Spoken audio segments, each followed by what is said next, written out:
ಮನೆ ಕೆಲಸ ಮಾಡುವವರ ರಕ್ಷಣೆಗಾಗಿ ರಾಜ್ಯ ಸರ್ಕಾರ ಈಗ ಒಂದು ಚಿಂತನೆಯನ್ನು ನಡೆಸ್ತಾ ಇದೆ. ಹೊಸ ಕಾಯ್ದೆಯನ್ನು ತರೋದಕ್ಕೆ ಪ್ಲಾನ್ ಅನ್ನು ಮಾಡಿಕೊಂಡಿದೆ. ಇವತ್ತು ಗುರುವಾರ ಪ್ರತಿನಿತ್ಯದಂತೆ ಕ್ಯಾಬಿನೆಟ್ ಮೀಟಿಂಗ್ ಇರುತ್ತೆ. ಈ ಕ್ಯಾಬಿನೆಟ್ ಮೀಟಿಂಗ್ನಲ್ಲಿ ಈ ವಿಚಾರ ಪ್ರಸ್ತಾಪ ಆಗುತ್ತೆ. ಮನೆ ಕೆಲಸ ಮಾಡುವವರ ರಕ್ಷಣೆಗೆ ರಾಜ್ಯ ಸರ್ಕಾರ ಮುಂದಾಗಿದೆ. ಮನೆ ಕೆಲಸ ಮಾಡುವವರ ರಕ್ಷಣಾ ಕಾಯ್ದೆಯನ್ನು ತರುವುದಕ್ಕೆ ಚಿಂತನೆ ನಡೆಸಿದೆ. ಕರ್ನಾಟಕ ಗೃಹ ಕಾರ್ಮಿಕರ ಕಾಯ್ದೆ 2025 ಜಾರಿಗೆ ತರುವುದಕ್ಕೆ ಇವತ್ತು ಕ್ಯಾಬಿನೆಟ್ನಲ್ಲಿ ಪ್ರಸ್ತಾಪ ಆಗುತ್ತೆ. ಇವತ್ತಿನ ಕ್ಯಾಬಿನೆಟ್ನಲ್ಲಿ ಈ ಸಂಬಂಧ ಮಹತ್ವದ ನಿರ್ಧಾರವಾಗಬಹುದು. ಮನೆ ಕೆಲಸದವರಿಗೂ ರಜೆ, ಶಿಫ್ಟ್ನಲ್ಲಿ ಕೆಲಸ ಸೇರಿ ಹಲವು ನಿಯಮ ಜಾರಿಗೆ. ನಿಯಮ ಮೀರುವ ಮಾಲೀಕರಿಗೂ ಕೂಡ ದಂಡ ಪ್ರಯೋಗದ ಅಸ್ತ್ರ ಈ ಕಾಯ್ದೆಯಲ್ಲಿರುತ್ತಂತೆ. ಮನೆ ಕೆಲಸಗಾರರಿಗೂ ಭದ್ರತೆ ಗ್ಯಾರಂಟಿಯನ್ನು ಕೊಡುವುದಕ್ಕೆ ಸರ್ಕಾರ ಚಿಂತನೆ. ಕಾಯ್ದೆಯಿಂದ ರಕ್ಷಣೆ, ಭದ್ರತೆ, ಕನಿಷ್ಠ ವೇತನ ಸೇರಿ ಹಲವು ಉಪಯೋಗಗಳಾಗುತ್ತೆ ಅನ್ನೋದು ಸರ್ಕಾರದ ಮೂಲಗಳಿಂದ ಸಿಗ್ತಾ ಇರುವಂತಹ ಮಾಹಿತಿ.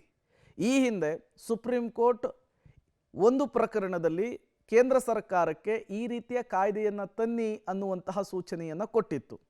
ಈಗ ರಾಜ್ಯ ಸರ್ಕಾರ ಮನೆ ಕೆಲಸದವರನ್ನು ಅವರ ರಕ್ಷಣೆಯನ್ನು ದೃಷ್ಟಿಕೋನದಲ್ಲಿಟ್ಕೊಂಡು ಒಂದು ಕಾಯ್ದೆಯನ್ನು ತರುವುದಕ್ಕೆ ಮುಂದಾಗ್ತಾ ಇದೆ. ಹಾಗಾದರೆ ಈ ಕಾಯ್ದೆಯಲ್ಲಿರುವಂತಹ ಮುಖ್ಯ ಅಂಶಗಳು ಏನು, ಯಾವ್ಯಾವ ಅಂಶಗಳಿರುತ್ತೆ? ಮಾಲೀಕರು ಕಾರ್ಮಿಕರ ನಡುವೆ ಲಿಖಿತ ಒಪ್ಪಂದವಿಲ್ಲದೆ ನೇಮಿಸಿಕೊಳ್ಳುವಂತಿಲ್ಲ. ಗೃಹ ಕಾರ್ಮಿಕರಿಗೆ ಕನಿಷ್ಠ ವೇತನ, ಹೆಚ್ಚುವರಿಯಾಗಿ ಕೆಲಸ ಮಾಡಿದರೆ ಓಟಿ ಹಣವನ್ನು ಕೂಡ ಪಾವತಿಸುವುದು ಕಡ್ಡಾಯ ಅನ್ನೋದು ಈ ಕಾಯ್ದೆಯಲ್ಲಿರುತ್ತೆ. ಕಾರ್ಮಿಕರಿಗೆ ವಾರಕ್ಕೆ ಕೆಲಸದ ಸಮಯ 48 ಗಂಟೆ ಮೀಸಲು ಮೀರಬಾರ್ದು ಅಂಥೇಳಿ, ಅಂದರೆ ದಿನಕ್ಕಿಂತಿಷ್ಟು ಗಂಟೆ 8-9 ಅವರ್ ಅಂಥೇಳಿ. ವಾರಕ್ಕೆ 1 ದಿನ ರಜೆ ಅಥವಾ 2 ಅರ್ಧ ದಿನದ ರಜೆಯನ್ನು ಕೊಡೋದು ಕೂಡ ಈ ಕಾಯ್ದೆಯಲ್ಲಿರುವಂತಹ ಮುಖ್ಯಾಂಶಗಳ ಪೈಕಿ ಒಂದಾಗಿದೆ. ಕಾರ್ಮಿಕರಿಗೆ ನಿರ್ದಿಷ್ಟ ಕೆಲಸದ ಸಮಯ, ರಜೆ ಜೊತೆಗೆ ಮಾತೃತ್ವ ಸೌಲಭ್ಯಗಳಿಗೂ ಕೂಡ ಅರ್ಹ ಅನ್ನುವಂತಹ ಅಂಶವನ್ನು ಉಲ್ಲೇಖಿಸಿದ್ದಾರೆ ಅನ್ನೋದು ಗೊತ್ತಾಗ್ತಾ ಇದೆ. ಅದರ ಜೊತೆಗೇನೆ ಕೆಲಸಗಾರರು ಮತ್ತು ಉದ್ಯೋಗದಾತರ ನಡುವೆ ಕಡ್ಡಾಯವಾಗಿ ನೋಂದಣಿ ಆಗಿರಬೇಕು, ರಿಜಿಸ್ಟ್ರೇಷನ್ ಆಗಿರಬೇಕು ಅಥವಾ ಪತ್ರದ ಒಪ್ಪಂದ ಆಗಿರಬೇಕು ಅಂಥೇಳಿ ಗೃಹ ಕೆಲಸಗಾರರನ್ನು ಕಡ್ಡಾಯವಾಗಿ ನೋಂದಾಯಿಸಿಕೊಳ್ಳಬೇಕು ಅನ್ನುವಂತಹ ಅಂಶ ಕೂಡ ಇರುತ್ತೆ. ಮನೆ ಕೆಲಸದವರನ್ನು ನೇಮಿಸಿಕೊಂಡ 1 ತಿಂಗಳೊಳಗಾಗಿ ರಿಜಿಸ್ಟ್ರೇಷನ್ ಮಾಡೋದು ಕಡ್ಡಾಯ. ಕಾಯ್ದೆ ಉಲ್ಲಂಘಿಸಿದವರಿಗೆ ಗರಿಷ್ಠ 3 ತಿಂಗಳ ಜೈಲು ಶಿಕ್ಷೆಯನ್ನು ವಿಧಿಸಬಹುದಾಗಿದೆ. ಕಾರ್ಮಿಕ ಉದ್ಯೋಗ ಬದಲಾವಣೆಯ ವೇಳೆ 30 ದಿನಗಳ ಒಳಗೇನೆ ತಿಳಿಸಬೇಕು, ನಿನ್ನ ಕೆಲಸದಿಂದ ತೆಗೆದಾಕ್ತೀನಿ ಅಂದರೆ. ಕಾಯ್ದೆ ಅನುಷ್ಠಾನಕ್ಕಾಗಿ ಮನೆ ಕೆಲಸಗಾರರ ಕಲ್ಯಾಣ ಮಂಡಳಿಯ ರಚನೆಯನ್ನು ಮಾಡಬೇಕು ಅನ್ನೋದನ್ನು ಈ ಕಾಯ್ದೆ ಒಳಗೊಂಡಿರುವಂತಹ ಮುಖ್ಯಾಂಶಗಳು. ಕಾಯ್ದೆಯನ್ನು ತರ್ತಾರೆ, ಬಟ್ ಅದು ಎಷ್ಟರ ಮಟ್ಟಿಗೆ ಫಾಲೋ ಮಾಡ್ತಾರೆ, ಎಷ್ಟರ ಮಟ್ಟಿಗೆ ಅದನ್ನು ನಡೆಸ್ಕೊಂಡು ಹೋಗಲಾಗುತ್ತೆ ಅನ್ನೋದನ್ನು ಕಾದು ನೋಡಬೇಕಿದೆ.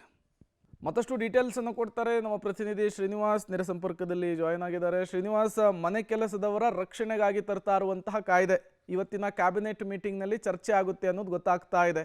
ಯಾಕಾಗಿ ಕಾಯ್ದೆಯಲ್ಲಿ ಯಾವ್ಯಾವ ಅಂಶಗಳಿದೆ ಎಕ್ಸ್ಪ್ಲೇನ್ ಮಾಡಬಹುದಾ ಅಂತೇಳಿ?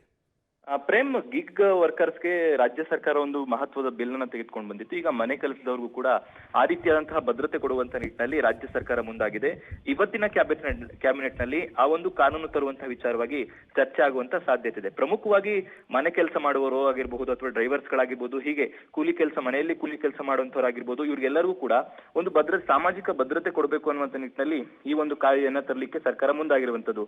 ಅದರಲ್ಲಿ ಮನೆ ಕೆಲಸ ಮಾಡೋರಿಗೆ ರಜೆ ಕೊಡುವಂತದ್ದು, ಇಂತಿಷ್ಟು ಗಂಟೆ ಅವರಿಗೆ ಕೆಲಸಕ್ಕೆ ಬಳಸ್ಕೊಳ್ಬೇಕು ಅನ್ನುವಂಥದ್ದು, ಮತ್ತೆ ಅವರಿಗೆ ಮಾತೃತ್ವದ ರಜೆಯನ್ನು ಕೊಡುವಂಥದ್ದು, ಹೀಗೆ ಅನೇಕ ವಿಚಾರಗಳನ್ನ ಆ ಒಂದು ಕಾನೂನಿನಲ್ಲಿ ಉಲ್ಲೇಖ ಮಾಡಲಾಗಿದೆ.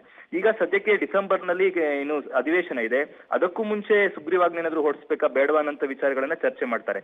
ಒಟ್ಟಾರೆಯಾಗಿ ಈ ಒಂದು ಕಾಯ್ದೆ ಉದ್ದೇಶ, ಡೊಮೆಸ್ಟಿಕ್ ವರ್ಕರ್ ಬಿಲ್ ಕಾಯ್ದೆ ಉದ್ದೇಶ ಮನೆ ಕೆಲಸದವರಿಗೆ ರಕ್ಷಣೆ ಕೊಡಬೇಕು, ಅವರಿಗೆ ಸಾಮಾಜಿಕ ಭದ್ರತೆಯನ್ನು ಕೊಡಬೇಕು ಅನ್ನುವಂಥ ನಿಟ್ಟಿನಲ್ಲಿ ಈ ಒಂದು ಕಾಯ್ದೆನ ತರ್ತಿದ್ದಾರೆ. ಮತ್ತೆ ಯಾರೇ ಮನೆ ಕೆಲಸದವ್ರು ಮಾಡ್ಬೇಕಾದ್ರೂ ಇನ್ ಮುಂದೆ ರಿಜಿಸ್ಟರ್ ಆಗಿ ಕೆಲಸವನ್ನ ಮಾಡಬೇಕು ಅನ್ನುವಂಥದ್ದು ಇದರ ಪ್ರಮುಖವಾದಂತಹ ಅಂಶ.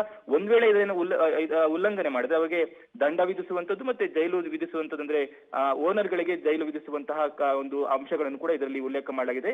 ಇವತ್ತಿನ ಕ್ಯಾಬಿನೆಟ್ ನಲ್ಲಿ ಚರ್ಚೆ ಮಾಡಿ ಇದಕ್ಕೊಂದು ಸ್ವರೂಪ ಕೊಟ್ಟು ಅಂತಿಮವಾಗಿ ಯಾವತ್ತಿಂದ ಜಾರಿ ಅನ್ನುವಂಥದ್ದನ್ನ ಒಂದು ಸ್ಪಷ್ಟತೆ ಇವತ್ತಿನ ಕ್ಯಾಬಿನೆಟ್ ನಲ್ಲಿ ಬರಬಹುದು. Prem, okay, thank you Srinivas ತಮ್ಮೆಲ್ಲ ಮಾಹಿತಿಗಾಗಿ.